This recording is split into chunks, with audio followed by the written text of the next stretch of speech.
What's up, you guys? Your boy JC. We back again for another video, and today we are gonna mount and test fit these wheels on the Mark II just to see how they fit. You know, got these Steelies a couple years ago now. I think a video up here somewhere, and you know, I ruined them by widening them. I paid some dude a couple $100s to move the centers to these barrels of I forget what they're from, but I believe old American muscle cars.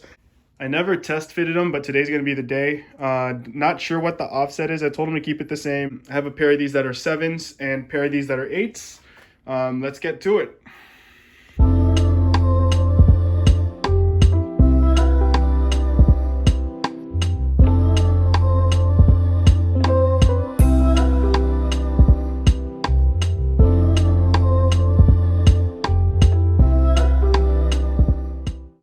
Well, I think that's as far up as it will go without the engine in it, I guess. I don't know.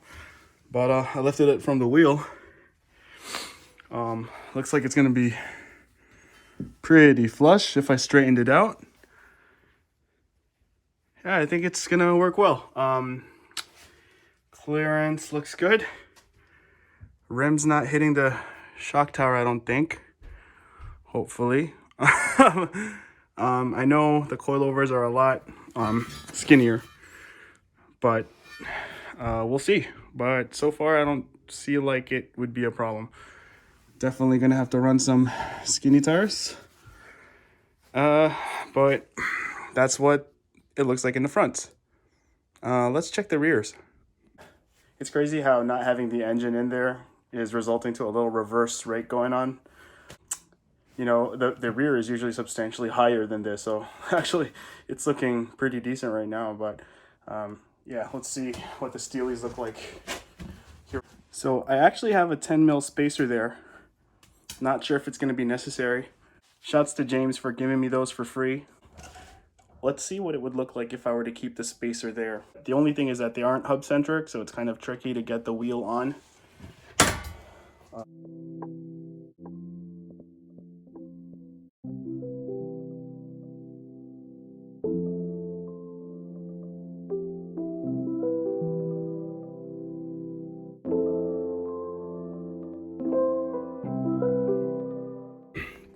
All right, here's what the wheel looks like. Initially, I was worried about the rears most especially, just because of this beam here, and look how close it is to the rim. Good thing it looks like it's gonna clear. Looks pretty freaking flush. Let me show you guys from the side. There you go, that's what it's gonna look like without any fisheye. Fitment looks good. So I'm happy, you know? It looks like just what I envisioned.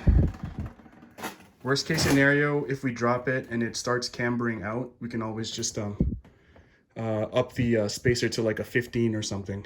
But so far it's looking really good. Looks like it's even gonna poke a little bit, but we'll see. So there you go, guys. I know it was short, but I hope you enjoyed this video nonetheless. Excited to run these wheels. Like I said, I do want to see them sandblasted and re-powder coated. There's some pitting that I want them to spray on like pretty heavy and switch it up to a different color, but I'm kind of glad that I decided to have them widened.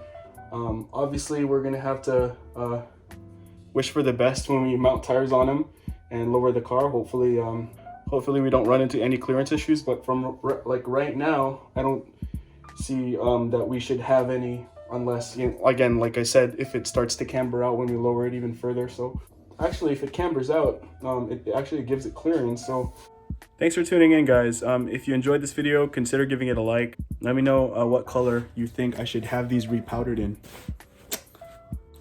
Always remember, set yourselves apart, and until next time, peace.